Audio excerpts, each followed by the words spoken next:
Assalamualaikum sir. Waalaikumsalam warahmatullahi taala wabarakatuh. Dengar? Alhamdulillah dengar sir. Okey.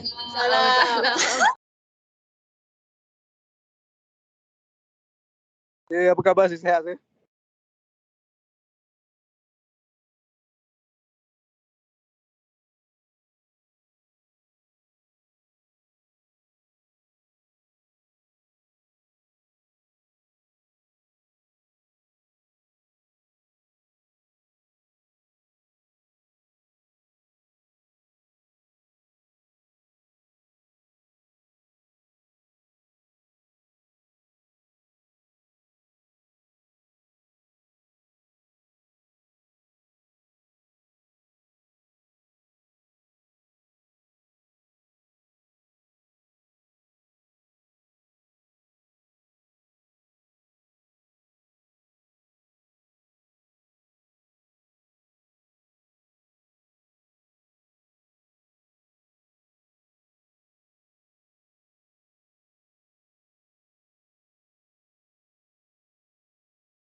Oh, dah ramai dah. Boleh dengar suara saya? Boleh, sir, boleh. Okey. Nama 18, ada lagi. Iman Raihan. 19, 21, 22, 23, 24, 25, 26, 27, 28.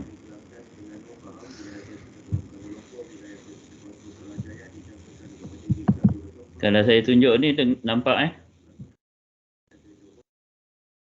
Nampak, sir, nampak. Nampak, sir, nampak. Okey.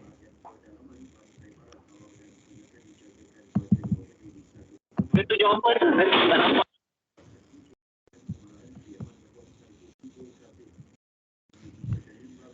Nak 18. Tadi 19. Dah 18 balik. Oh, Syed ada. Sir, kami share phone. Ha? Sophia share phone. Share dengan Umi Alia Razlan. Oh, yo. Sampai 4 orang sekali. Tapi yang ada tulis Sophia je. Okeylah, tak apalah. Kita boleh start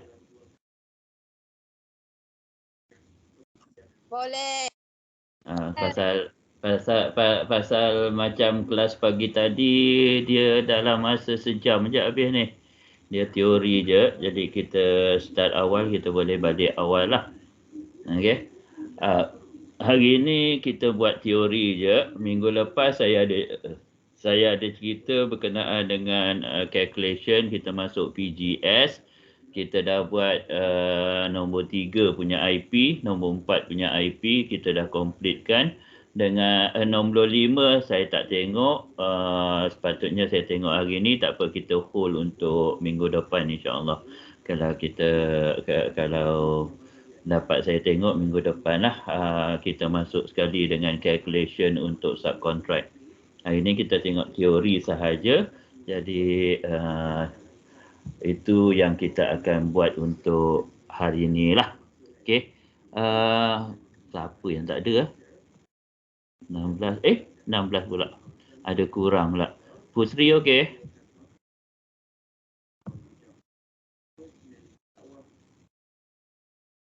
Okey, sir.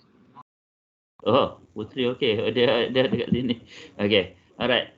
Kalau ada buku kat depan you, you tengok muka surat 99. Kalau you ada lah. Kalau you nak conteng lah dekat muka surat 99. Kita tengok chapter 6 berkenaan dengan subcontract payment. Okey.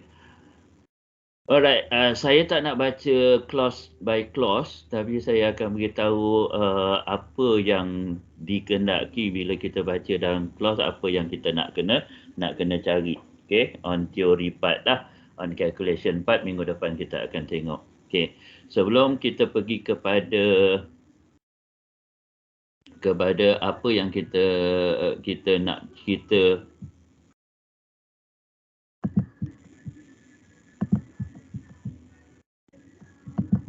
Apa yang kita nak cerita berkenaan dengan teori dia, kita kena define juga apa maksud subcontract.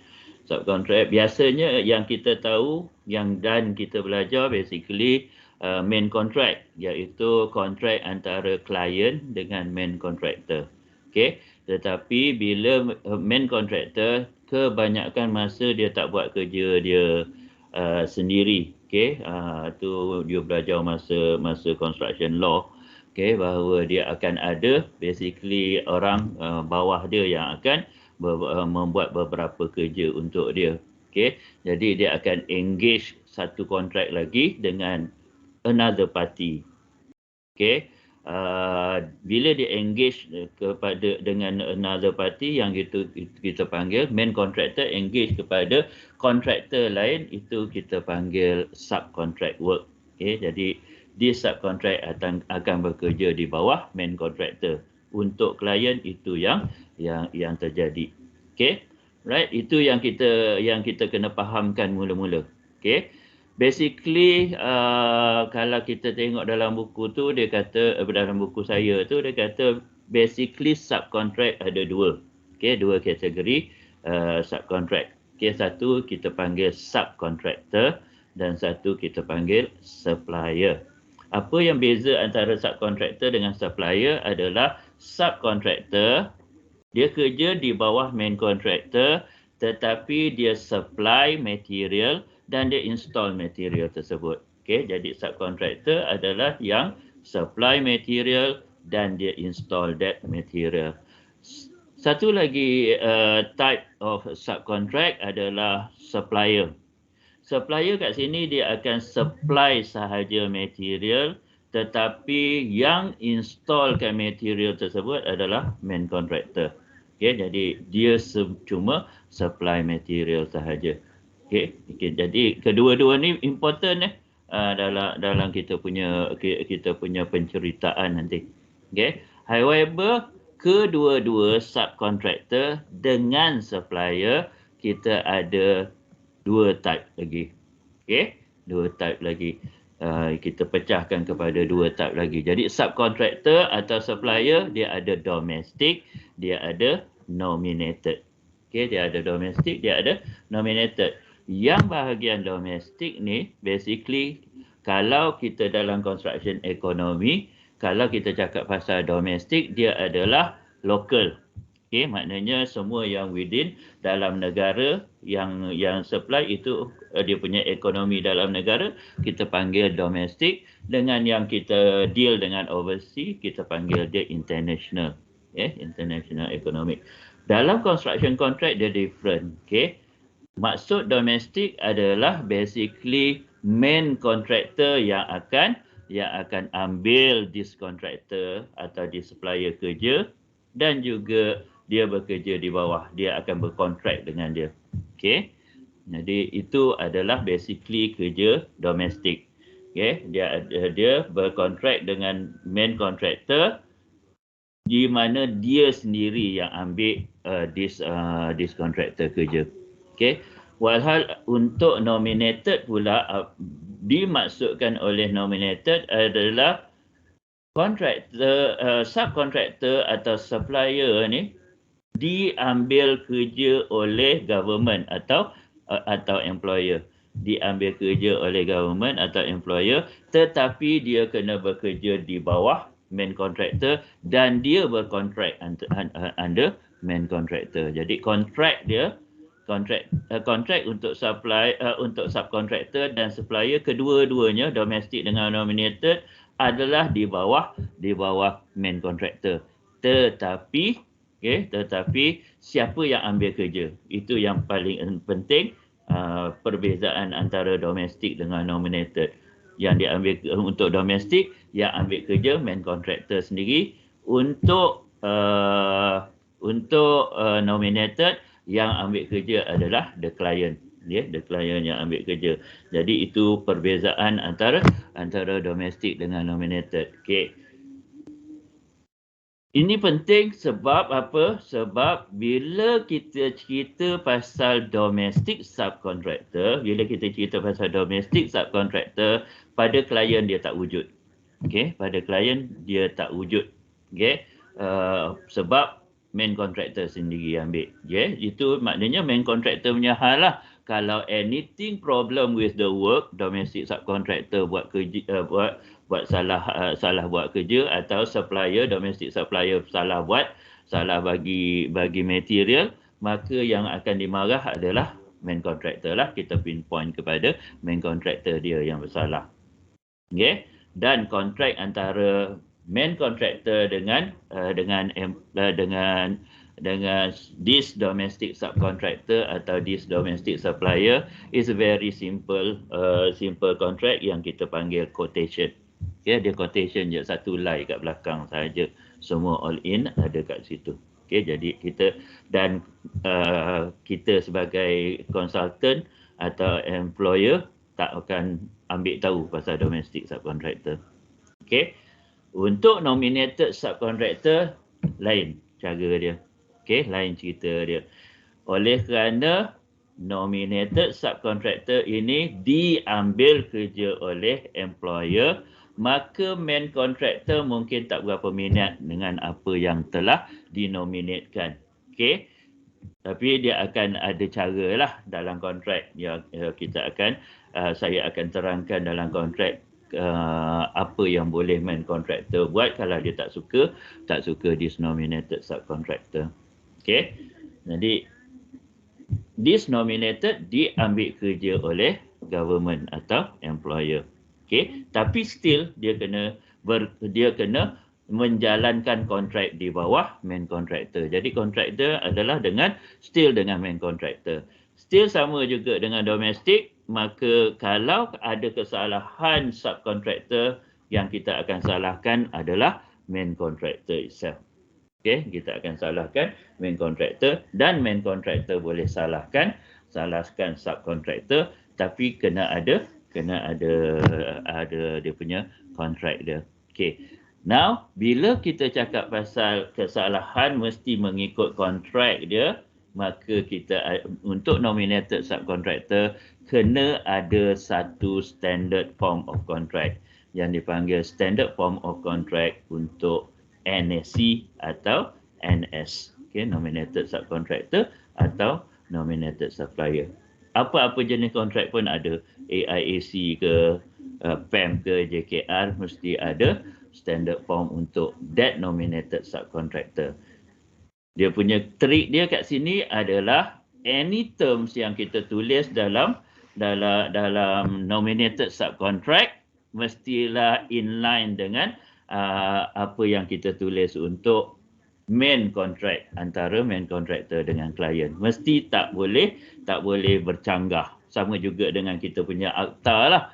Okey, akta apa-apa akta kontrak tak boleh bercanggah dengan Federal Constitution. Itu kita boleh kita masukkan. Kalau dia bercanggah, makna kita akan revoke any provision dalam dia. Kita still kena guna main contract punya terms. Okay, itu yang penting untuk ni. Okay, jadi dia punya cerita macam tu. Kalau nominated dengan domestic, beza dia adalah satu sahaja, okay, iaitu nominate by whom. Okay, itu yang kita akan ceritakan. Right. Now, satu lagi yang kita kena pay attention kalau kita cerita pasal subcontract, okay, adalah dua terms ni. Okay, yang kita dalam muka surat 100, kalau you buka muka surat 100, dua terms ni penting kalau kita cakap pasal nominated subcontract. Okay, kenapa saya pilih nominated subcontract? Sebab itu yang ada dalam standard form main contract. Domestic subcontract tak wujud dalam main contract punya terms. Okay, yang ada adalah nominated subcontractor atau nominated supplier punya contract. Okay, now, these dua term adalah prime cost atau kita bahasa pendek kita adalah PC sum, dan yang kedua adalah provisional sum. Okay, kalau saya duduk depan you all dalam kelas, saya akan tanyalah pasal you all penerapan kan. Saya akan tanyalah apa yang you faham berkenaan dengan PC sum, apa you faham dengan provisional sum. Since saya tak nampak muka seorang-seorang dan saya tengok saya punya buku pun. Jadi saya teruskanlah kita punya cerita lah. Okay, kita pergi pada provisional sum dulu. Ini penting sebab soalan teori bersekitar dengan apa yang saya cakap pun. Okay, apa maksud provisional sum? Provisional sum adalah satu anggaran, jumlah anggaran, okay, yang kita masukkan dalam tender document, dalam kontrak dokumen, di mana semasa kita membuat tendering, kerja-kerja yang kita buat sebagai provisional sum ni adalah kerja yang tidak dapat dikira, okay, semasa kita tender. Okay, tak dapat dikira kuantiti dia. Jadi kita tak dapat nak buat dia punya BQ dia. Okay, jadi kita akan buat satu anggaran. Okay, provisional sum adalah kerja-kerja yang akan dilakukan oleh main contractor. Okay, tetapi mungkin boleh dijalankan oleh nominated subcontractor atau supplier. Tapi kebanyakan masa adalah provisional sum dijalankan oleh main contractor. Contoh yang paling senang adalah landscaping work. Okay, landscaping selalunya masa tender tak siap lagi, landscape architect dia tak siap lagi dia punya design, maka kita akan allow dia punya estimate. Okay, right. Satu je yang saya nak minta you fahamkan adalah perkataan estimate. Okay, saya tulis kat situ an estimated sum, anggaran. Okay, jadi you belajar masa part 4, okay, dalam construction economic macam mana nak buat anggaran. Okay, anggaran biasanya kita buat during preliminary estimate. Jadi untuk mengira preliminary estimate ada beberapa cara. Okay, kalau you ada buku saya yang baru siap ni, okay, kalau nak besok-besok lah. Okay, pasal belum dapat ISBN dia lagi. Okay, buku berkenaan dengan kos, ataupun you boleh buka buku Puan Hairani yang warna merah tu, construction economic warna merah. Okay, you boleh buka bahagian preliminary estimate, di mana cara membuat preliminary estimate ada 6 cara. Okay, ataupun dia boleh kombinasi daripada beberapa cara, tapi cara dia ada 6. Okay, You boleh catat kat mana-mana. Yang 6 ni, yang pertama kita pakai apa yang kita panggil unit method.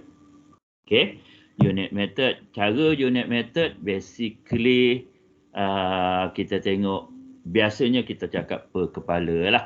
Okay, contoh yang paling senang unit method adalah surau. Okay, surau, kalau kita nak buat surau, basically kita tanya berapa yang akan berjemaah dalam tu, kapasiti dia.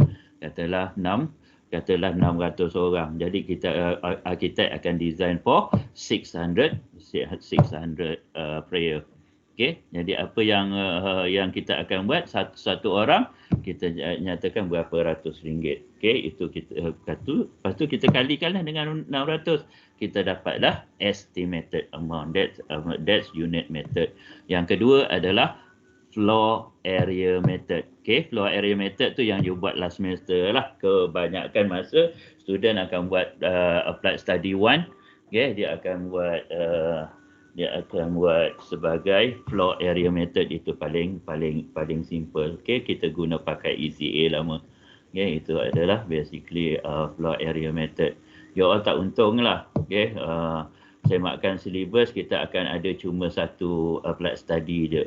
Okay, you all ada 2 applied study kan, part 5 dengan part 6 kan. Besok akan ada cuma satu applied study iaitu part 6 dan dia punya credit hours pun dah ditambah.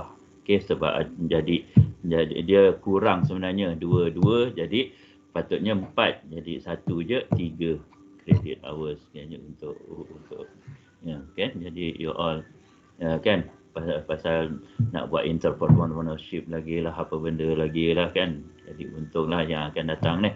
Right, dan dia punya soal, dia punya style pun kita dah tengok macam mana untuk dapatkan 3 credit hours tersebut. Okay, itu dah bincangkan banyak dah berkenaan dengan applied study ni. Jadi right, tu yang cara kedua, ECA ataupun floor area method. Yang ketiga, kita cara apa yang kita panggil cubic content. Okay, contoh yang paling senang untuk cubic content adalah saya cakap pasal aircon lah. Okay, kalau kita nak kira aircon, kita kena tengok volume of the area yang aircon tu nak cater. Tu pun boleh dapat daripada ECA punya method. Dia ada dalam tu cubic content punya volume. Okay, kita kalikan dengan dia punya cost untuk that. Okay, yang keempat, yang keempat adalah story enclosure.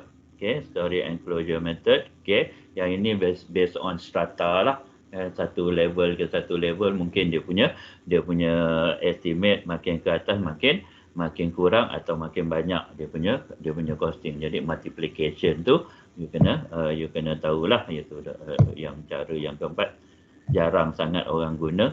Cara yang kelima adalah yang paling favorite dan paling kita panggil paling accurate. Cara yang kelima adalah paling accurate. Okay, tetapi kena ada basically drawing yang quite lengkap jugalah. Bukan terlalu lengkap tapi quite lengkap juga, yang mana kita boleh agak-agak dia punya kuantiti. Okay, cara yang kelima adalah approximate quantities method. Okay, approximate quantity method. Jadi kita still boleh kira kuantiti tapi secara rough. Tak dapat nak buat secara tepat. Kita roughly je, lepas tu kita multiplication kan dengan apa yang kita panggil costing dia. Okay, costing dia pun still kita boleh pakai build-up rates punya costing. Okay, dan cara yang keenam adalah cara di mana kalau kita tahu klien nak minta loan daripada bank macam mana. Okay, itu yang kita panggil financial method. Okay, cara yang keenam ni cara bank lah, dengan yang proposal untuk dapatkan loan bank. Okay, kalau you tengok dalam buku saya dengan buku Puan Hairani lebih kurang sama. Yang itu bahagian estimate. Itu saya nak cerita bahagian estimate sahaja. Okay, right? So far okay untuk provisional sum. Okey sir, boleh. Okay, right. Now, oh ya ada ada assume pula.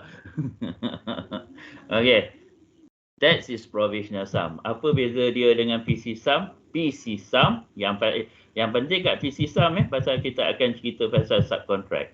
PC sum basically adalah kerja yang untuk satu kerja yang kita akan bagi kepada yang bukan main contractor. Kontraktor lain selain daripada main contractor. Okay.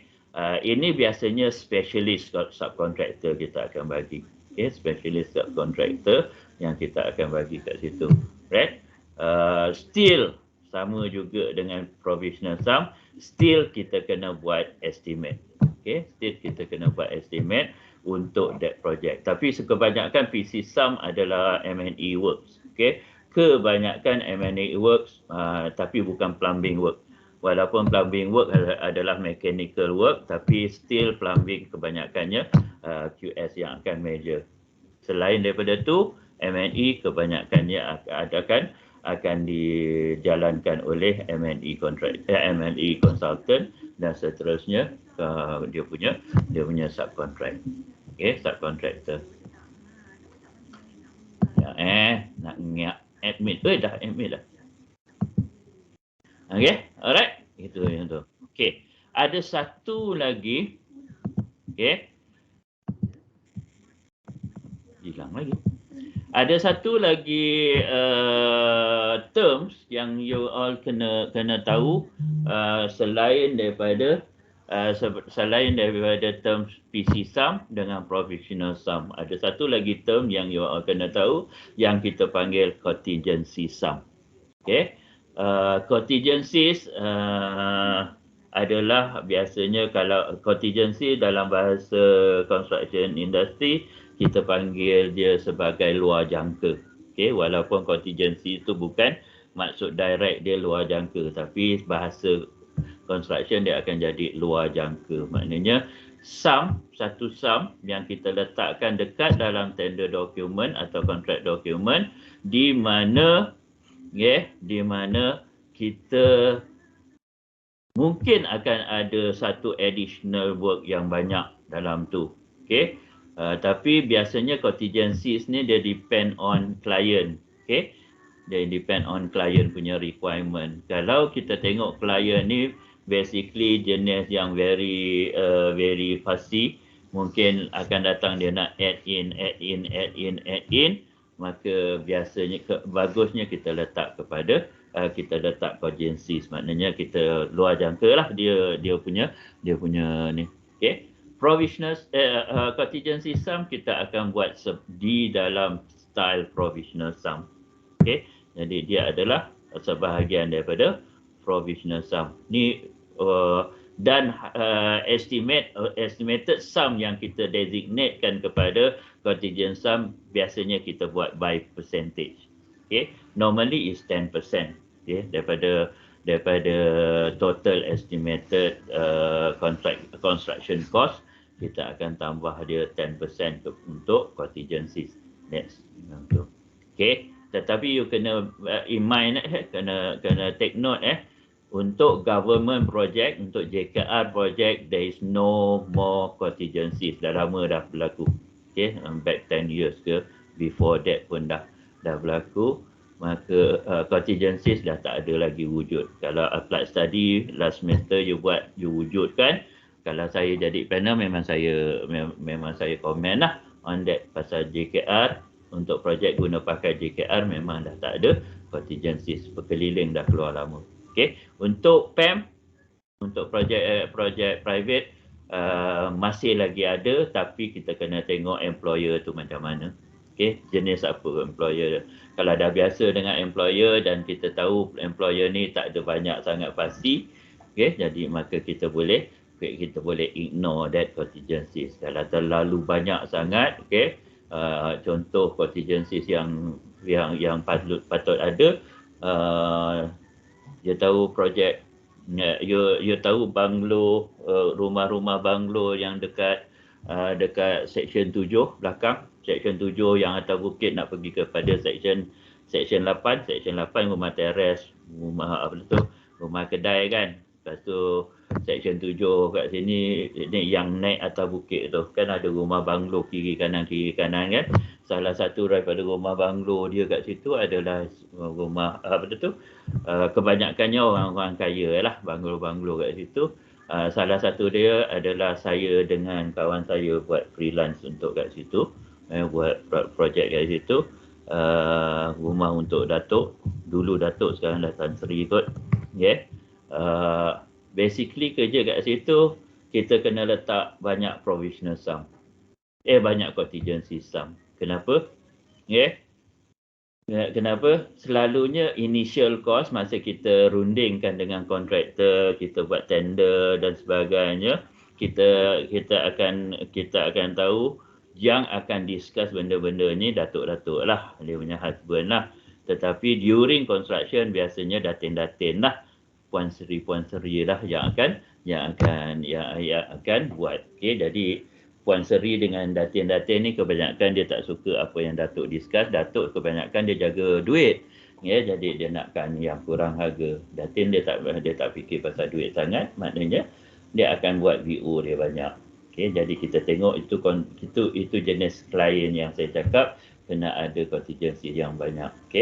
Satu projek tu saya tak nak beritahu projek rumah yang mana satu, adalah rumah atas bukit tu. Salah satu dia Datuk dulu Datuk sekarang dah Tan Sri. Yang Datuk ni dia punya rumah 3,000 pula 3.5 million pada asal dia. Jadi kita tahu, kita dah kenal, saya dengan kawan saya ni dah kenal, yang design pun arkitek lecturer, landscape lecturer, semua ID lecturer, semua involved dalam tu. Dan QS ni saya dengan kawan saya lah, dah pencen lah. Buat dan kami discuss berdua, kami cakap dengan kawan-kawan kami yang lecturer lain, kami cakap ini Datuk, kita dapat je 3.5 juta, akan datang dia akan naik. Jadi kita pun apply lah apa yang kita panggil, kita letaklah dia punya contingency sum kat situ. Dah habis discuss, ingatkan sikit dia punya ni pasal apa, every time contractor install satu benda, dia tak suka, datin tak suka, jadi datin suruh tukar. Dia tukar. Contoh yang paling dekat adalah dia punya, selalunya ID Works lah, dia punya finishes, dia punya furniture dan dia punya WC dekat toilet. Semua benda kat toilet tu dia nak datang daripada overseas. Jadi satu daripada Dubai lah, daripada mana lah, nak berkilau-kilau lah, dia datang, dia buat, dan kami orang senyum je lah pasal itu adalah cost. Bila cost, fees pun naik, jadi kita senyum je lah. Last jumlah bila final account jadi 7 juta. Jadi dia naik banyak sangat. 3.5 juta lagi naik, separuh daripadanya. Itu yang saya maksudkan, contingency sum untuk private you kena ada.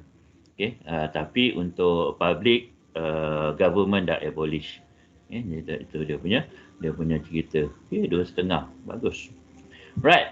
Oleh kerana saya cakap tu oleh kerana PC sum, prime cost sum, kita akan bagi kepada specialist contractor.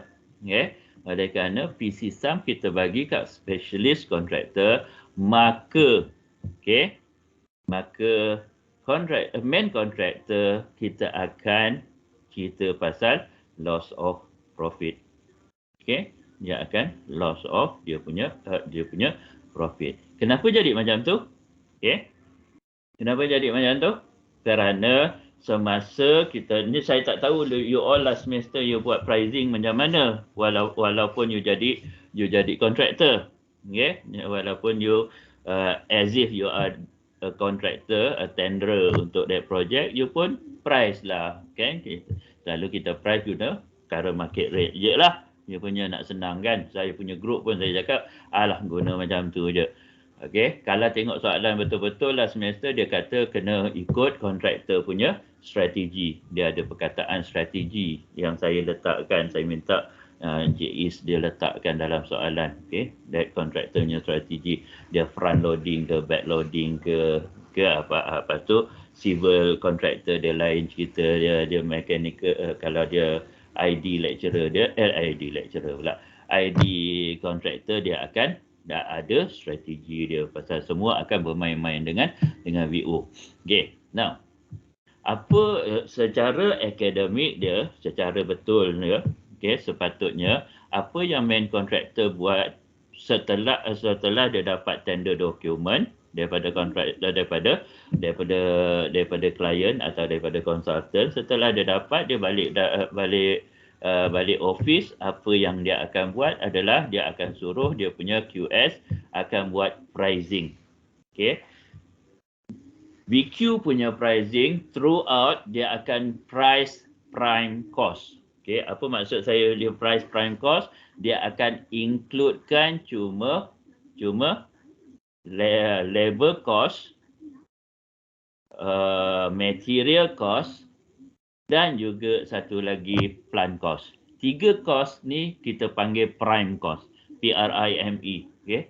Prime cost. 3 cost ni kita panggil prime cost dan dia akan dia tak includekan apa yang kita panggil profit dan dia tak akan include apa yang kita panggil overhead. Dua ni tak include lagi. Jadi dia akan includekan prime cost.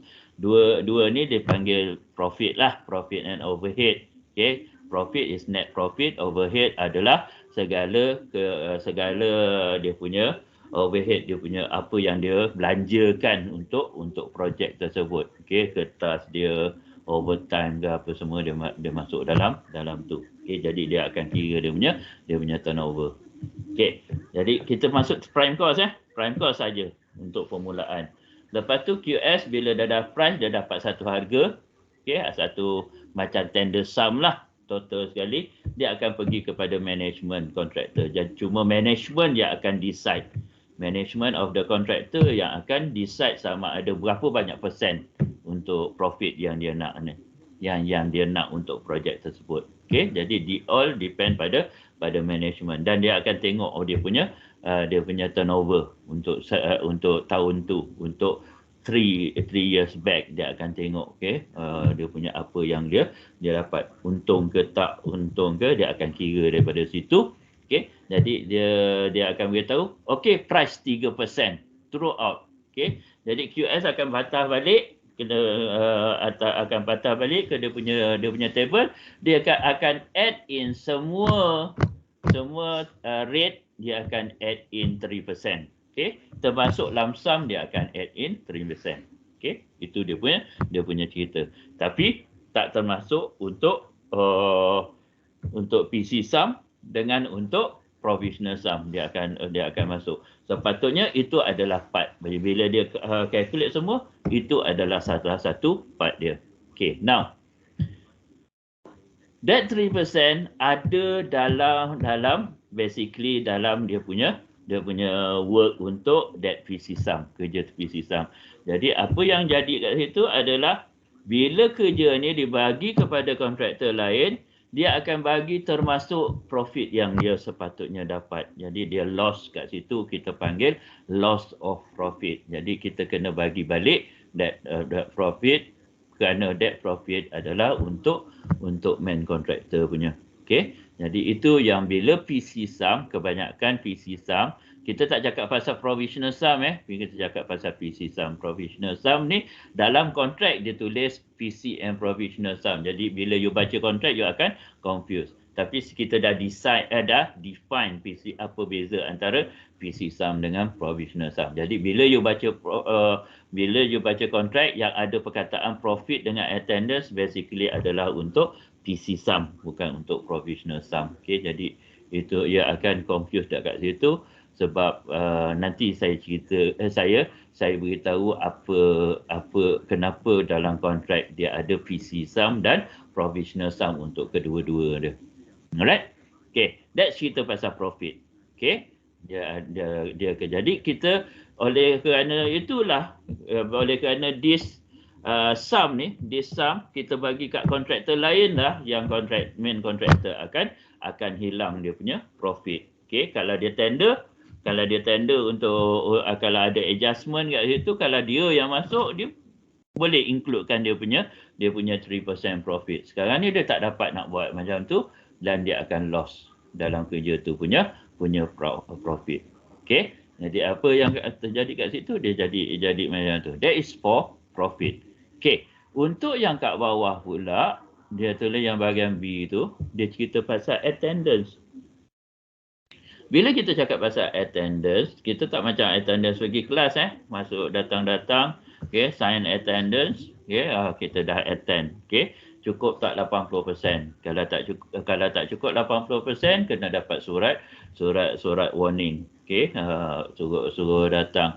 Kalau ataupun tak cukup, tak boleh masuk final exam. Bukan yang itu punya attendance. Okey, attendance kat sini basically services. Okey, attendance kat sini bermaksud services yang pihak main contractor kena sediakan untuk subcontractor atau supplier. Okay, main contractor kena sediakan untuk subcontractor basically. Itu yang penting. Contoh nanti kita tengok kat belakang buku ni, okay, kat belakang nota ni kita akan saya dah nyatakan beberapa attendance. Okay, jadi you kena faham perkataan attendance kat sini bukan kehadiran. Perkataan attendance kat sini adalah services, okay, perkhidmatan yang pihak main contractor kena sediakan kepada subcontractor. Okay, saya bagi satu contoh je lah paling senang untuk attendance. Okay, main contractor tengah buat plastering kat luar. Bangunan 3 tingkat, katalah 3 tingkat je lah, 5 tingkat pun boleh lah. Okay, macam bangunan tinggi lah. Dia buat plastering kat sebelah luar. Okay, bila dia buat plastering kat sebelah luar, dia apa yang dia perlukan untuk buat plastering, dia kena ada scaffolding. Okay, jadi main contractor akan buat scaffolding. Okay, sementara main contractor buat scaffolding, okay, subcontractor boleh gunakan the same scaffolding untuk buat wiring. Okay, wiring kat luar. Ataupun boleh pasang split unit aircon kat luar. Okay, dia punya apa nama yang kat luar tu, compressor ke apa, dia boleh. Jadi saya paling senang saya cakap pasal wiring lah. Dia boleh buat wiring. Okay, pakai main contractor punya scaffolding. Sementara main contractor tu tengah buat plastering, dia pasang dia punya scaffolding. Katalah main contractor dah siap buat scaffolding, dah siap buat plastering, dia bawa turun dia punya dah painting semua, dia bawa turun dia punya scaffolding. Okey, lepas tu subcontractor kata, boleh tak you pasang balik scaffolding, saya nak pasang wiring. Okey, untuk yang kedua ni, cara yang kedua ni, subcontractor kena sediakan scaffolding sendiri. Itu yang kita cakap pasal attendance. Okey, sementara services yang perlu diberi oleh main contractor kepada subcontractor, salah satu contoh dia adalah scaffolding, di mana scaffolding terang-terang dalam specification ada nyatakan, dalam preliminaries ada nyatakan itu bahagian attendance. Sementara scaffolding tu tengah berdiri, dia panggil standing scaffolding. Okay, itu contoh yang paling dekat lah yang saya cakap pasal this attendance, this services. Okay, alright. Okay, so far okay? Profit attendance okay? Okay, sir. Okay, faham Boleh, sir. You all ni kan? You all penerapan kan? Cepat sikit tangkap. Okay, now kita tengok pages yang seterusnya adalah pages dia punya apa yang kita panggil, apa yang saya panggil pages untuk provision. Okay, saya tulis, saya masukkan segala provision. Saya tak nak go through, panjang. Kalau you tengok berhelai-helai. Okay, termasuk pen form. Berhelai-helai, saya tak nak go through. Okay, saya tak nak go through yang ini. saya nak pergi terus kepada muka surat apa yang kita panggil muka surat muka surat 110. Okey, muka surat 110. Okey, muka surat 110 baru saya nak masuk. Okey, now sebelum saya pergi kepada muka surat 110, apa yang saya nak you catat kat mana? Ni dalam provision Untuk teori, saya nak you tolong baca provision dan try jawab beberapa soalan yang saya kemukakan ni. Okey, tolong jawab, tapi you kena baca provision. Okey, provision PEM, provision JKR yang saya go through laju je, bukan go through lah, saya skip through laju, scroll through saja. Okey, soalan pertama saya, apa prosedur untuk dapatkan untuk nominate subcontractor dan juga supplier? Okey, itu soalan pertama Soalan pertama saya, mengikut provision dalam kontrak, macam mana cara untuk nominate subcontractor atau supplier? Okey, itu soalan yang pertama. Soalan yang kedua, yang ni rakam you boleh ulang balik. Tengok ulang balik pun tak apa. Yang kedua, basic adalah soalan kedua saya, kalau main contractor tak suka that subcontractor yang telah dinominate oleh klien, boleh tak dia reject? Dia object, bukan dia reject, dia object. Okey, apa kriteria untuk dia object kalau boleh? Kalau boleh, mengikut provision, kalau boleh dia object, apa kriteria yang membolehkan dia object? Okey, dia tak suka kepada this nomination. Okey, right. Itu soalan kedua. Soalan ketiga adalah Kalau apa? Kalau main contractor Ya, saya ulang balik Saya ulang balik. Soalan pertama adalah prosedur. Apa prosedur dia untuk klien nominate subcontractor atau supplier mengikut provision dalam kontrak? Okey, itu soalan pertama. Soalan kedua, kalau main contractor tak suka dengan nomination tersebut, boleh tak dia object atau dia reject? Okey, dia challenge. Kita panggil, kadang-kadang kita boleh panggil dia challenge. Boleh tak dia challenge atau dia object atau dia reject that nomination? Okey, mengikut provision. Okey, kalau boleh, apa kriteria yang membolehkan dia object? Kriteria nomination tersebut yang boleh dia object, yang boleh dia reject, yang boleh dia challenge. Okey, faham Yang tanya tadi boleh faham?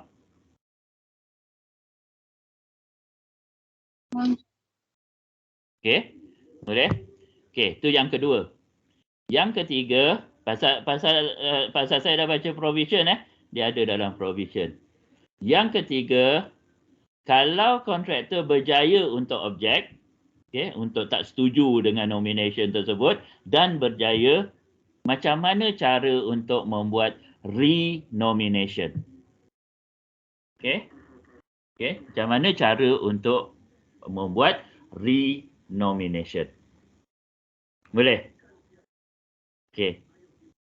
Boleh? Dapat? Minta tolong tiga ni cari jawapan dia ikut provision, So boleh ulang balik yang ketiga, soalan ketiga tadi. Soalan ketiga adalah kalau main contractor berjaya untuk object nomination atau dia berjaya untuk reject nomination tersebut atau dia berjaya untuk challenge that nomination, klien kena buat renomination. Okey. Apa prosedur nak buat renomination tersebut? Okey, mengikut provision. Faham Okey, maknanya dia kena buat nomination semula lah. Okey, jadi dia kena prosedur dia. Boleh?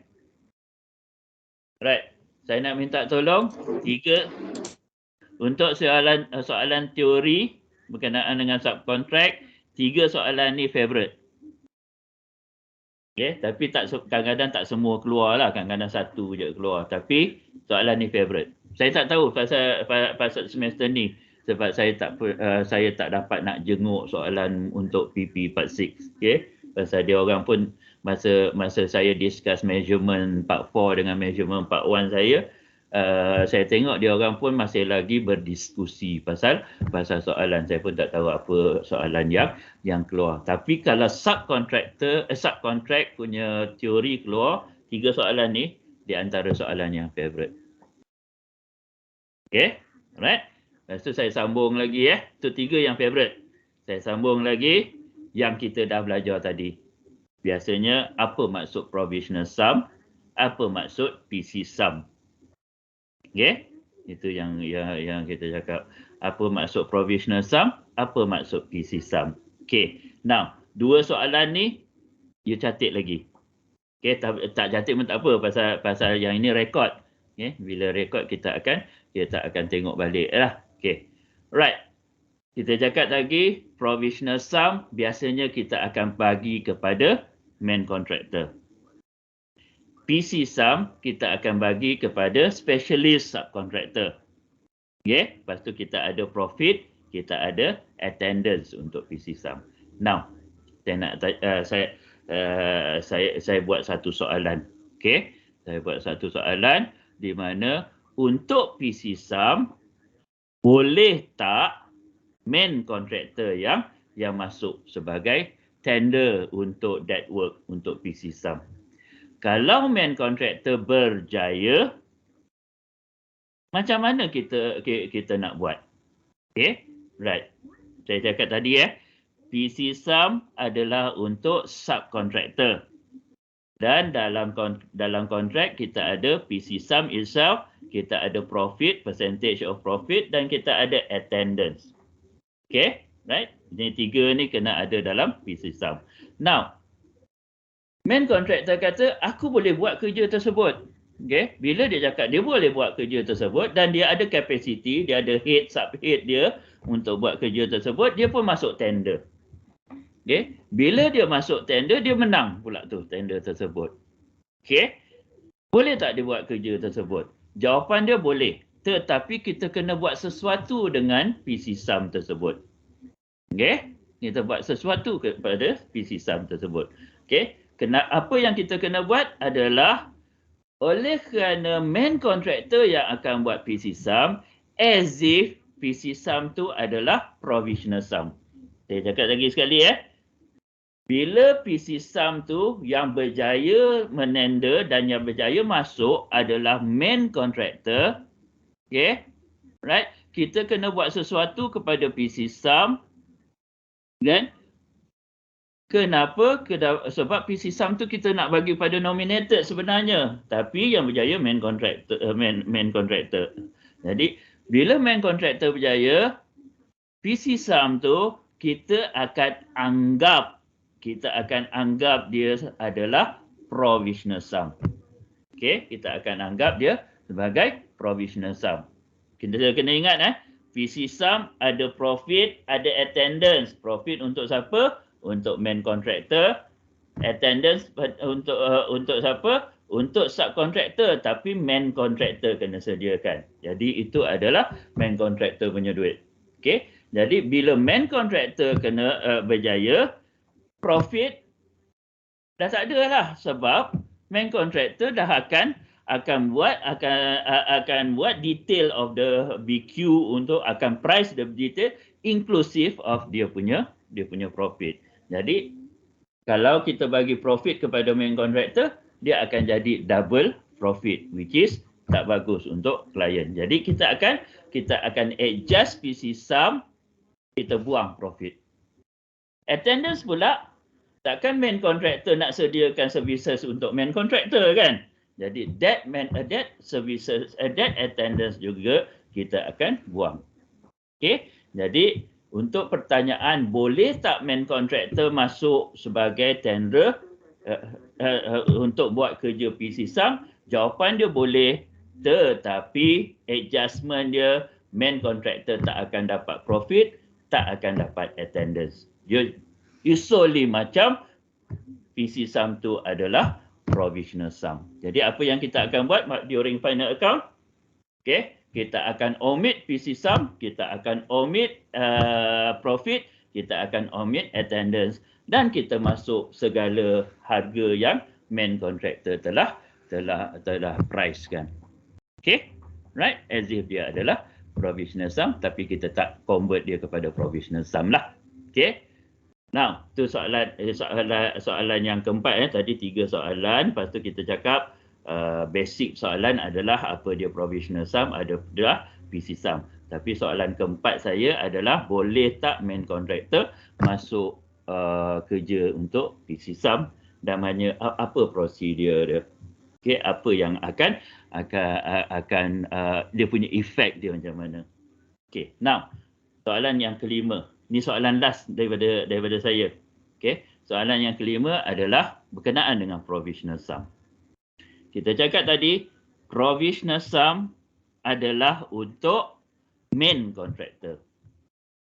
Okey, tiba-tiba klien kata during construction, klien kata, this provisional sum saya nak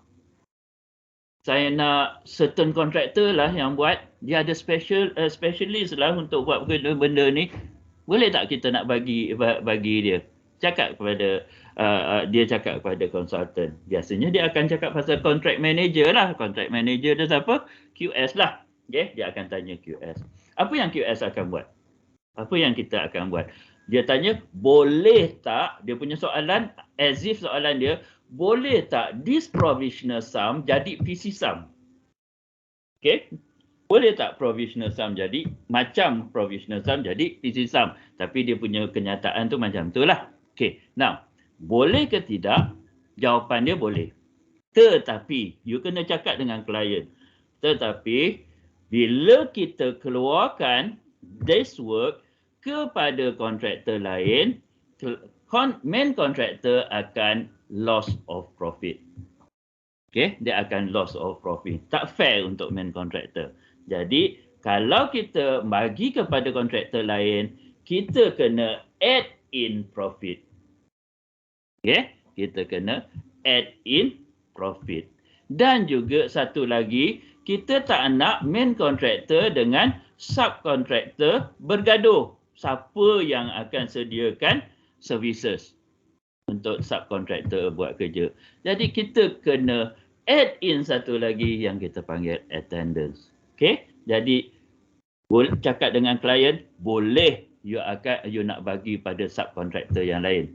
Okay, tetapi cost you akan tinggi.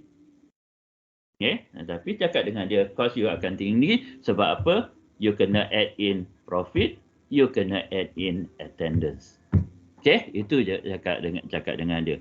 Apa adjustment yang akan kita buat? Senang je. Okay, you tolak, you buang, okay, masuk final account, you buang provisional sum yang ada dalam tender, yang ada dalam kontrak, you add in kerja yang akan dibuat oleh kontraktor.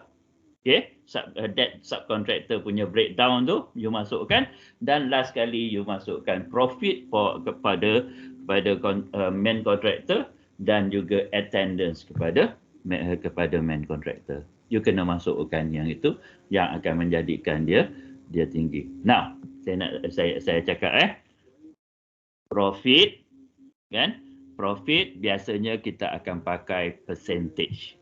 Yang ini you kena ingat profit biasanya kita akan percentage sebab next week bila kita buat calculation, profit dengan attendance ni akan memainkan peranan yang penting.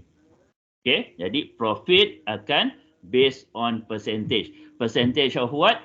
Percentage of kerja tersebut. Okay, jadi kerja tu asalnya dalam tender, Okay, kita letak harga dia, estimate dia, kita letak 100,000. Jadi profit dia katalah 3%, jadi dia dapat 3,000 untuk profit. Okay, itu kita. Tetapi attendance adalah lump sum. You kena tahu attendance lump sum. Dia bukan based on profit. Okay, dia bukan macam profit based on percentage. Dia lump sum. Jadi berapa lump sum yang kita nak letak? Biasanya dalam tender dia akan ikut profit. Okay, jadi kalau profit tadi 3,000, lump sum untuk attendance biasanya 3,000 during tender. Bila ada adjustment besok, bila dah ada breakdown semua harga dia, okay, katalah harga dia dalam 75,000. Okay, katalah 75,000 kurang daripada estimate amount. Bila kurang daripada estimate amount 75,000, profit dia still 3%. 3% daripada 75,000. Okay, jadi you calculate harga dia, jadi dia akan kurang daripada 3,000 punya harga. Tetapi untuk attendance dia akan tetap 3,000. Okay, attendance tak boleh ubah. Okay, profit boleh ubah sebab dia percentage of the figure. Ini you kena ingat next week kita akan guna pakai yang ini untuk buat pengiraan. Alright? Boleh? Faham? So far okay? Boleh, sir.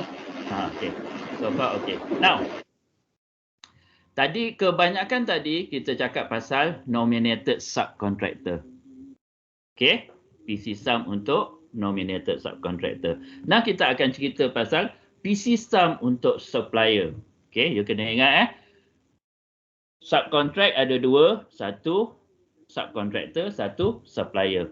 Okay, subcontractor dia akan supply material, dia akan install. Supplier dia akan supply material saja.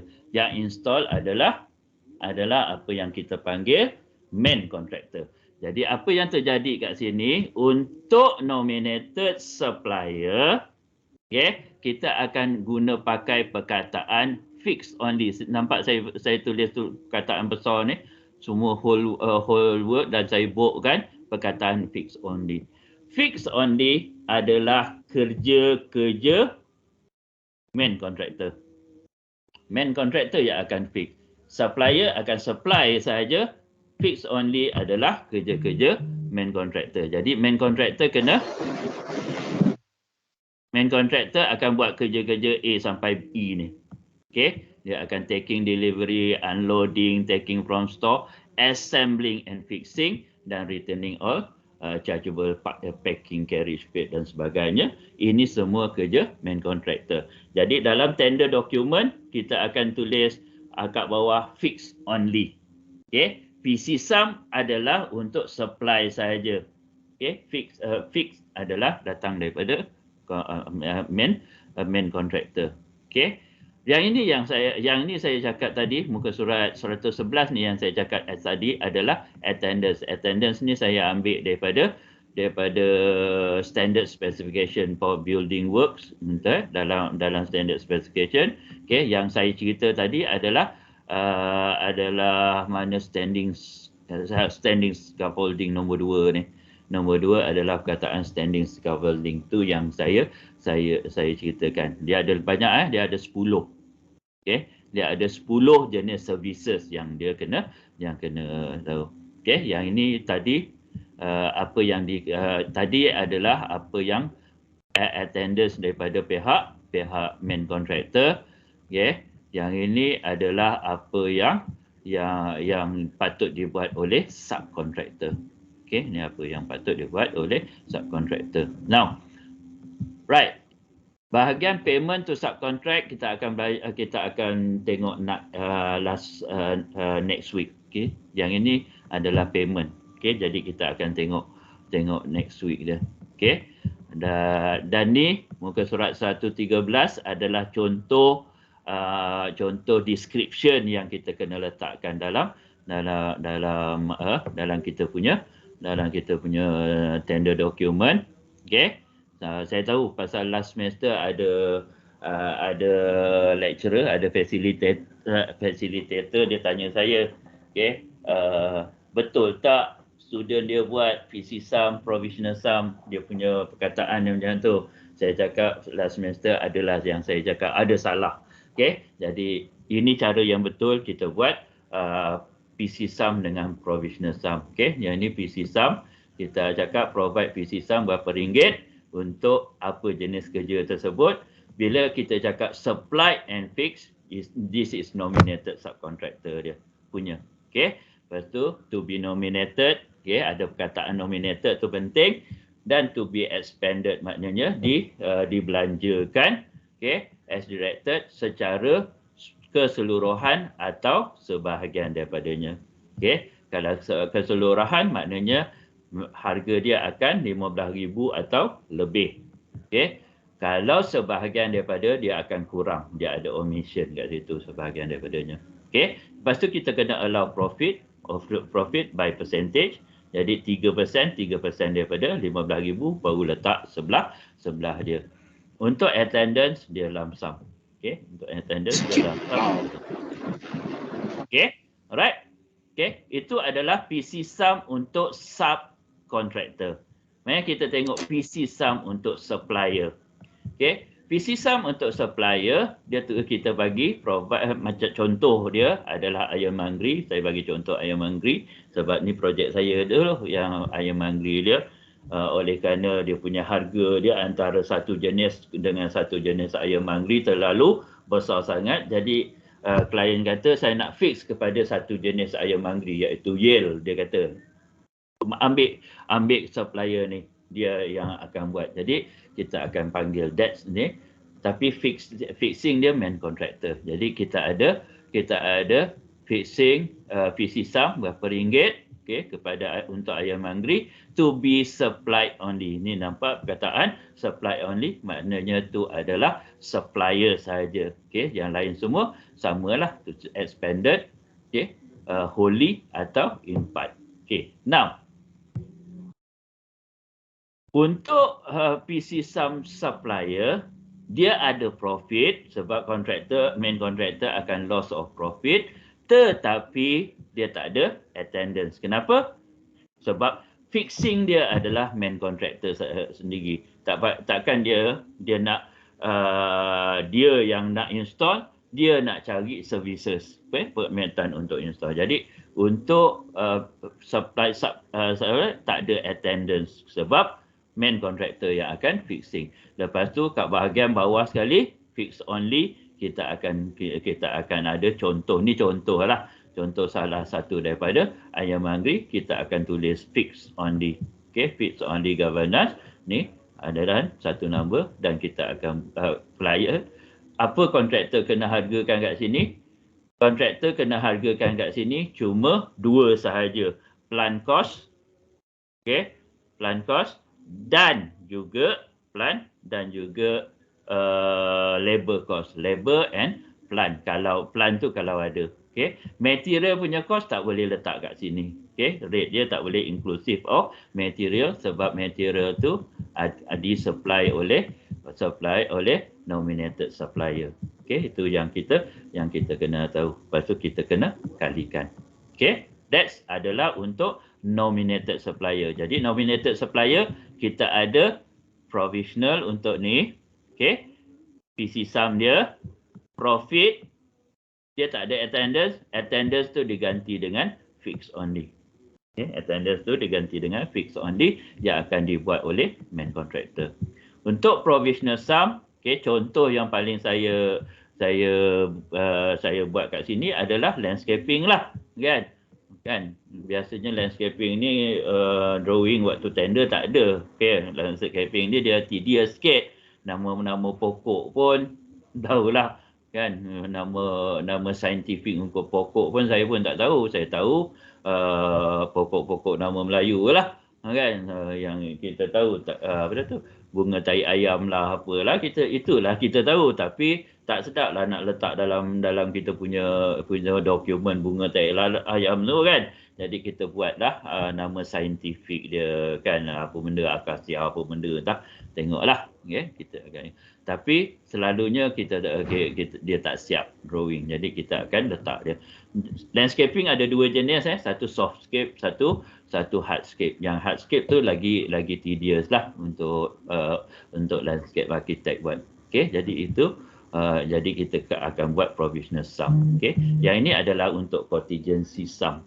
Okey, contingency sum 15,000. Okey, biasanya contingency sum kita ambil 10%, you kena ingat selalunya kita ambil 10% daripada estimated construction cost. Okey, estimated construction cost kita letak contingency sum. Okey, saya nak tanya budak part 5, budak part 6 ni, kan, penerapan pula tu. Okey, bila saya cakap construction cost, apa dia include? Main building punya cost, external work, lagi PC provisional, lagi preliminaries punya cost. Oh, tak apa, saya tanya saya jawab, tak apa. Itu je. Dia tak masuk pre-development cost kalau dengan sundries cost. Pre-development cost kalau kita masuk dia bukan construction cost, dia jadi development cost. Okey, itu yang you kena tahu. Okey. Yang ini adalah masih lagi cerita berkenaan dengan payment. Okey. Yang ini adalah account terakhir untuk ni yang kita akan check, kita akan buat next week. Okey, ni yang kita akan kira next week dalam kita punya bayaran dia. Yang ini yang kita akan develop adjustment untuk PC sum. Ni yang akan kita develop. Okey, yang ini adalah borang tender untuk fund tender untuk NSC. Okey, muka surat berapa? 117 borang tender untuk NSC. Okey. Banyak pula. Okey, yang ni syarat-syarat tender, ni tendering untuk NSC. Okey, dan you bacalah terakhir ni semua JKR punya borang-borang ni banyak. Banyak yang pages sampai 45 ni semua kebanyakannya borang-borang. Ni LA, LA untuk NSC. Kalau you tengok LA untuk NSC mesti daripada muka surat berapa ni?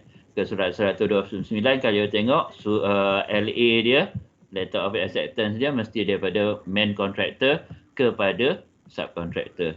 Okey, nominated subcontractor. Pasal dia dua ni yang akan berkontrak. Okey, you kena tengok everything dalam dia sama. Okey, ni perintah khas, ni official, ini perintah daripada main contractor kepada subcontractor untuk subcontractor memulakan kerja. Okey, pasal dia kata main contractor yang tahu program dia, main subcontractor nak masuk bila. Dia punya surat yang ini letter of notification of nomination. Ini JKR punya kerja. JKR yang akan beritahu subcontractor dia telah dinominatekan untuk kerja-kerja tersebut, kan, dan dia akan menjalankan kerja dengan kontraktor. Jadi kerja subcontract kat sini, kerja main contractor, main contract kat sana. Okey, dia ada tulis tak nama main contractor siapa dia? Oh, tak ada kat sini. Tapi dia akan SK kepada kontraktor utama. Okey. Yang ini dia punya security lah. Okey, sama juga performance bond apa benda tu semua. Okey, ini by guarantee untuk performance bond untuk NSC. Okey. Dah habis. Okey, alamak, ada muka. Ya, tadi tak ada muka. Baru nampak muka. Nadira punya muka, Izzati punya muka. Izzati rajin tanya saya. Okey, Atira punya muka. Ni Nawa, Atira pula aku panggil. Nah, hai Nawa. Okey. Wah, Hisham tetap dengan handsome dia. Hisham. Wan, panggil Wan ke panggil Hisham? Hisham. Wan pun boleh. 1 pun boleh. 1, 2, 3, 4, 5, 6. Okay. Baik. Alright. Saya nak berhenti kat sini untuk hari ni. Okay. Berhenti kat sini. Ini secara teori. Okay. Saya ulang balik persoalan yang saya dah nyatakan tadi berkenaan dengan teori. Basic dia ada 5. Okay. Dia ada 5 soalan utama yang saya bincangkan untuk teori. Okay. Yang pertama adalah apa prosedur untuk dapatkan nominated subcontractor dan nominated supplier. Apa prosedur yang ada dalam provision, okay, dalam kontrak. Yang kedua, boleh tak kontraktor challenge atau object atau reject nomination tersebut. Okay. Kalau boleh, apa kriteria yang dia boleh reject. Boleh object atau boleh challenge. Tengok dalam kontrak. Yang ketiga, kalau main kontraktor berjaya object, berjaya reject atau berjaya challenge, macam mana nak buat re-nomination. Okay? Nomination semula. Kalau boleh. Okay? Tengok dalam kontrak. Itu 3 soalan. Soalan keempat adalah provisional sum biasanya diberikan kepada main contractor. Okay. Akan tetapi kalau klien minta this provisional sum dibuat oleh subkontraktor lain, okay, kontraktor lain selain daripada main contractor, boleh ke tak? Jawapan dia boleh. Apa prosedur? Saya dah cerita. Okay, apa yang nak kena add in semua tu untuk provisional sum. Untuk PC sum sama juga. PC sum kita nak bagi kepada pada subkontraktor lain. Okay. Boleh ke tidak main kontraktor nak buat kerja subkontraktor dan dia berjaya tender untuk subkontraktor tersebut? Jawapan dia still boleh. Macam mana prosedur dia? Kita dah cerita. These 5 question you kena jawab. Selain daripada apa maksud provisional sum, apa maksud prime cost sum, apa maksud profit, apa maksud attendance. Okay, itu dia punya cerita. Right? Ada apa-apa persoalan sebelum saya berhenti? Sorry lah kita buat online. Dapat tahu aku punya ketua bidang marah dia. Tak ada saya. Okay, tak ada kalau ada nanti, kalau ada you catatkan kat mana-mana. InsyaAllah kalau kita boleh bincangkan next week, kita bincangkan next week. Okay, next week tak tahu lagi sama ada kita nak buat separuh-separuh atau kita nak buat kat kelas lain ke apa, itu next week punya cerita. Boleh? Boleh? Boleh. Boleh saya. Right, iaitu kita bincangkan kemudian. Okay. Akhir kata, kalau tak ada apa-apa persoalan, saya akhiri. InsyaAllah kita jumpa minggu depan. Saya akhiri dengan Assalamualaikum warahmatullahi wabarakatuh dan terima kasih. Thank you, sir. Thank you. Terima kasih. Thank you, sir. Terima kasih, sir. Okay. Thank you, sir. Sama.